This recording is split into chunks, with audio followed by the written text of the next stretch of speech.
nama aku Monica Marhelis dengan NIM L1A1191102. Aku dari peminatan silvikultur. Di sini aku akan menjelaskan tentang hidrologi das. Baiklah, selamat menyaksikan. Fried et al. 2005 menyatakan fungsi hidrologis yang dimaksud berupa kapasitas das untuk mengalirkan air, menyangga kejadian puncak hujan, melepaskan air secara bertahan, memelihara kualitas air, serta mengurangi erosi. Perubahan penggunaan lahan dengan pencemaran sungai telah melampaui daya dukung dan daya tampung lingkungan. Penyebab dari kerusakan ini antara lain disebabkan oleh pertambahan penduduk, kelembagaan, kemiskinan, pemenuhan kebutuhan hidup masyarakat seperti sandang, pangan, dan pemukiman, perkebunan, pertambangan, dan partisipasi masyarakat yang sangat rendah dalam melakukan konservasi. Salah satu upaya untuk menjaga fungsi das adalah dengan melakukan pemantauan dan evaluasi terhadap kondisi das secara teratur. Kegiatan pemantauan dan evaluasi akan menjadi salah satu efektif jika dilakukan bersama-sama dengan masyarakat. Masyarakat bertempat tinggal di areal das dan mengalami langsung perubahan fungsi hidrologi das yang terjadi. Oleh karena itu, dengan melibatkan masyarakat dalam proses pemantauan dan evaluasi dapat meningkatkan kesadaran masyarakat terhadap lingkungan terutama das.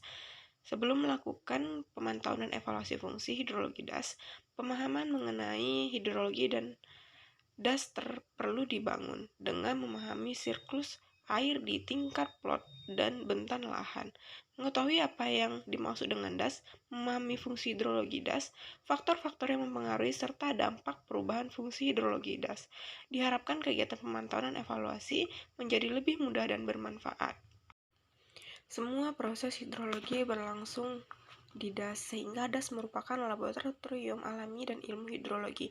Menurut jenis dari das, proses-proses hidrologi ini bervariasi menurut ruang dan waktu dalam batas das. Topografi, tanah, dan geologi, vegetasi, penggunaan lahan, dan jaringan sungai merupakan faktor-faktor utama yang memberikan andil terhadap variasi proses-proses hidrologi tersebut. Untuk analisis hidrologi, suatu das dinyatakan sebagai satu satuan spatial di mana permasalahan hidrologi perlu diselesaikan sehingga dikenal konsep satu das, satu kesatuan wilayah pengelolaan.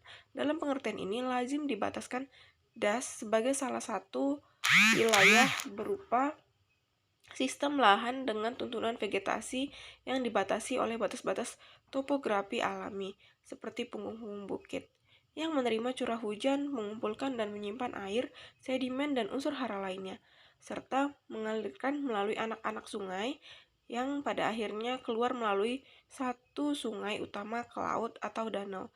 Sebagai satu sistem fisik dengan fungsi hidrologi, das tidak harus merupakan satu kesatuan ekowisata. Pawitan 1998.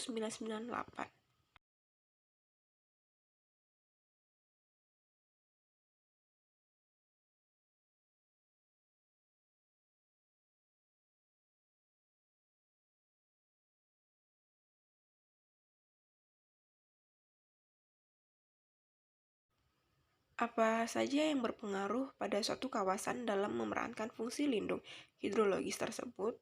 Faktor-faktor teridentifikasi sangat mempengaruhi besarnya infiltrasi air di antara curah hujan, kelembapan, tekstur struktur tanah, tutupan lahan, dan kondisi morfologi lahan. Baiklah, saya akan selanjutnya menjelaskan satu persatu faktor-faktor tersebut. Yang pertama, curah hujan.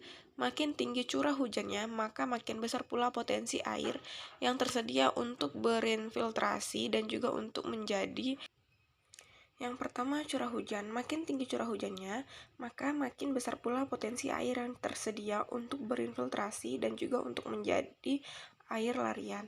Selanjutnya, intensitas hujan. Berbeda dengan peran curah hujan yang menyediakan air baku untuk berinfiltrasi, maka intensitas hujan lebih berperan dalam intersepsi, keefektifan penyerapan oleh tanah, dan gaya pukulan terhadap permukaan tanah.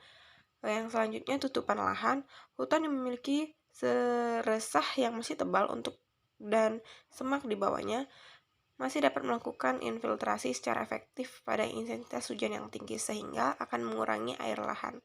Yang keempat, Kemiringan lereng. Kemiringan lereng berperan dalam mendorong air larian untuk meluncurkan ke bawah.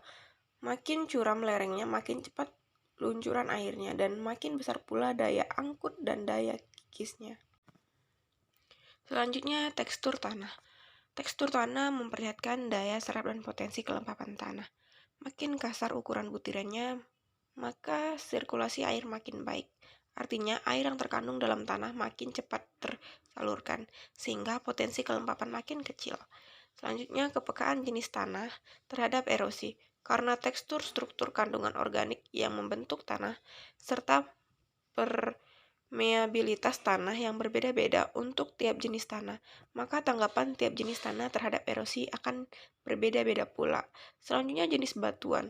Tahap selanjutnya setelah air berinfiltrasi adalah perkolasi hingga ke lapisan batuan. Bentuk das. Potensi banjir bukan saja ditentukan oleh jumlah curahan air hujan, akan tetapi bisa juga disebabkan oleh bergabungan beberapa debit anak sungai yang tiba-tiba secara bersamaan melalui masing-masing anak sungai membawa debit yang kecil. Akumulasi tersebut dapat meningkatkan debit sungai utama hingga melampaui daya tampung sungainya. Kerapatan sungai das. Kerapatan sungai suatu das menyatakan sistem pengaliran das tersebut.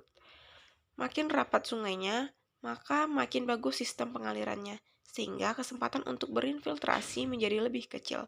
Dan yang terakhir, bentuk wilayah topografi. Pengaruh bentuk wilayah topografi terhadap penilaian potensi erosi adalah bahwa makin ekstrim bentuk topografinya, maka secara alami akan makin besar pula intensitas erosi yang terjadi terhadapnya, untuk kemudian menuju kepada kondisi keadaan yang stabil, yaitu menjadi datar. Baiklah, sekian presentasi dari saya. Sekiranya dapat dipahami dan mudah untuk dimengerti. Akhir kata, selamat pagi.